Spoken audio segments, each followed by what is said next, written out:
Hi, and welcome to Really Understanding Incoterms 2020, a series of comprehensive masterclasses.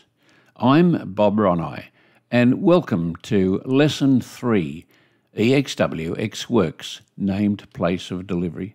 But first, the necessary disclaimer. I am not a lawyer. The contents of this course are not legal advice.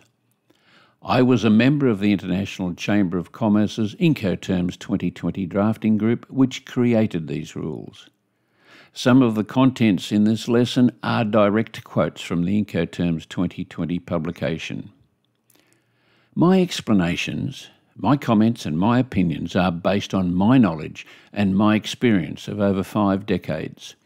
My intent in creating this comprehensive course on Incoterms 2020 is to ensure that my knowledge and my experience is passed on to you for a better future for you in trade.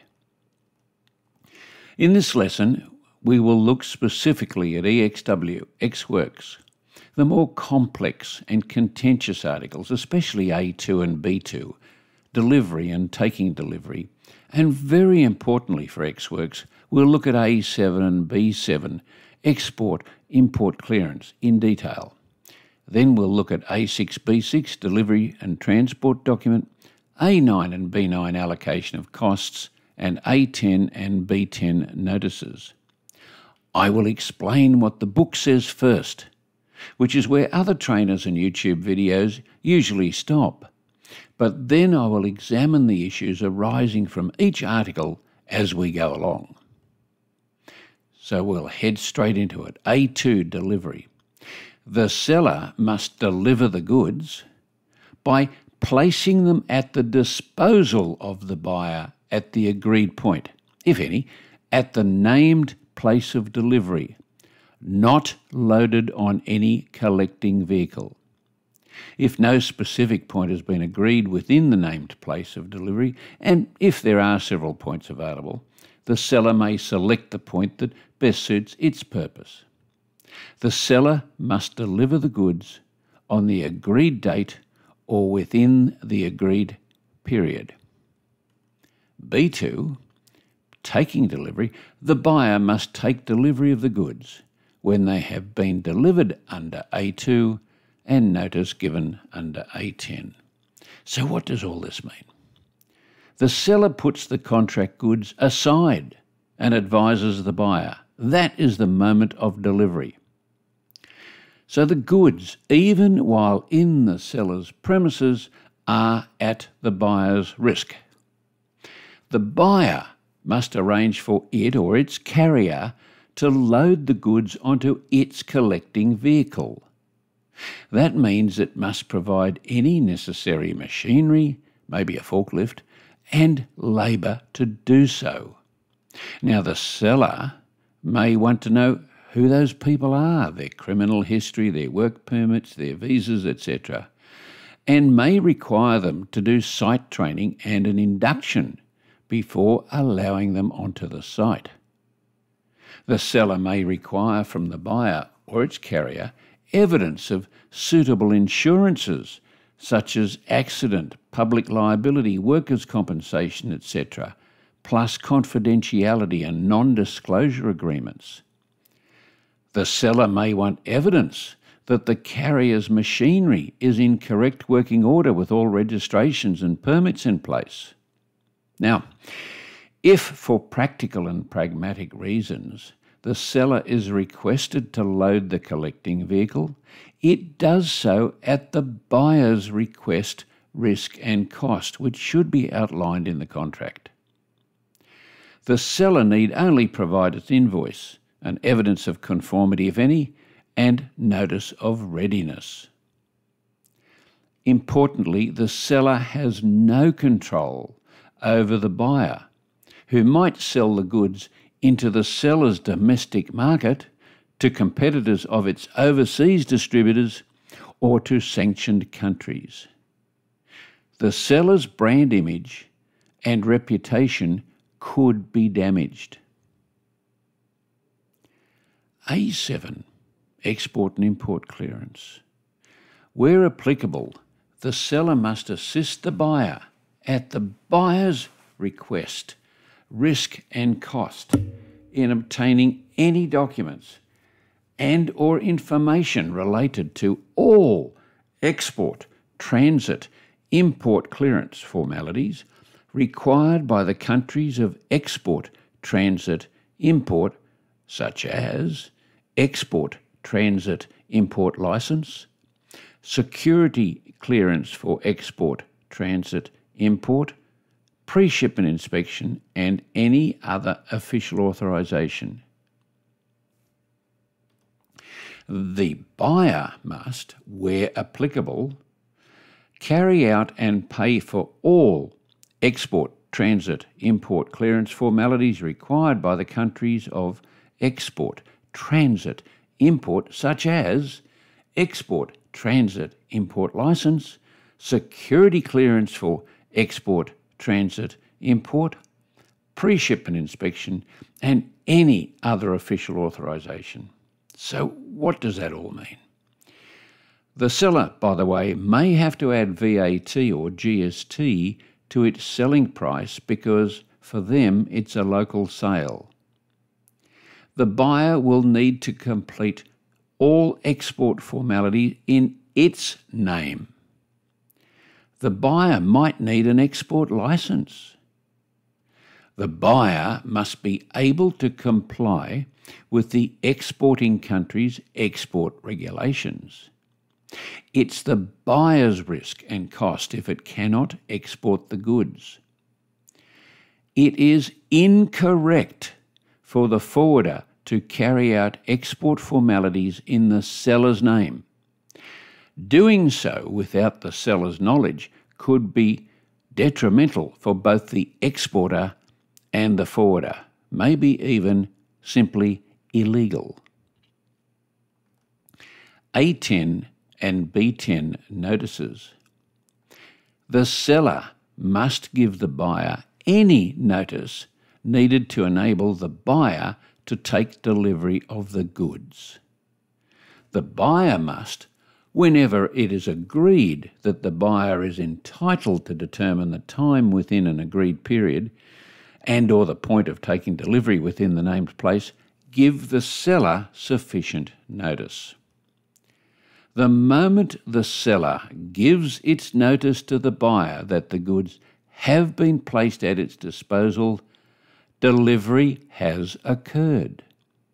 The buyer may give the seller notice that it or its carrier wish to collect the goods at a suitable time and date. And there may be circumstances in which the buyer can even nominate the point from where they wish to collect the goods, such as from a storage facility other than the seller's premises or a free trade zone and the like. A6 and B6, delivery and transport document and proof of delivery. The seller has no obligation to the buyer. The buyer must provide the seller with appropriate evidence of having taken delivery. The seller has no contractual arrangements with the buyer's carrier. Most forwarders will incorrectly name the seller as shipper on the transport document. This could impose unexpected and unwelcome liabilities on the seller. The seller, in fact, is not entitled to receive any evidence of export. The seller has already delivered simply by giving notice to the buyer that the goods have been placed at the buyer's disposal. A9, allocation of costs. The seller must pay all costs relating to the goods until they have been delivered in accordance with A2, other than those payable by the buyer under B9. And B9 tells us the buyer must A. pay all costs relating to the goods from the time they have been delivered under A2. B. reimburse all costs and charges incurred by the seller in providing assistance or information under A4, A5 and A7. And C, pay, where applicable, all duties, taxes and other charges, as well as the costs of carrying out customs formalities payable upon export, and pay any additional costs incurred by failing either to take delivery of the goods when they have been placed at its disposal or to give appropriate notice in accordance with B10, provided that the goods have been clearly identified as the contract goods. Ex works and letters of credit. How does an LC function with an EXW transaction? Simple. It doesn't. LCs almost invariably specify a port of loading, a port of discharge, latest date of shipment, and require presentation of a transport document, a certificate of origin, etc. None of these are the seller's responsibility, maybe not even known to the seller. So an LC for an ex-works transaction should only require presentation of the seller's invoice and a copy of the buyer's receipt. However, the buyer will already have hold of the goods long before the seller presents its documents to the bank. The seller's documents need to be absolutely compliant with the LC.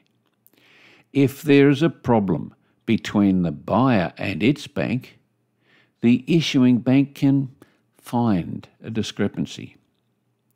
If the buyer wants to avoid payment, maybe based on the quality of the goods, because it already has the goods, it will ask its bank to find a discrepancy. Any discrepancy at all is a serious risk to the seller being paid. Ex-works is dangerous to use. Ex-works is almost invariably unsuitable to be used as a trade term. It should be avoided in contracts of sale. Its only purpose should be as a costing exercise, a basis on which to calculate a selling price for a different Incoterms 2020 rule. In the next lesson, we will look at FCA, free carrier, the more complex and contentious articles, especially A2 and B2, delivery, taking delivery, with two options. Then for FCA, we will look at the strange A6 and B6, delivery and transport documents, A9 and B9, allocation of costs, and A10 and B10 notices. I'll explain what the book says first, which is where other trainers and YouTube videos usually stop.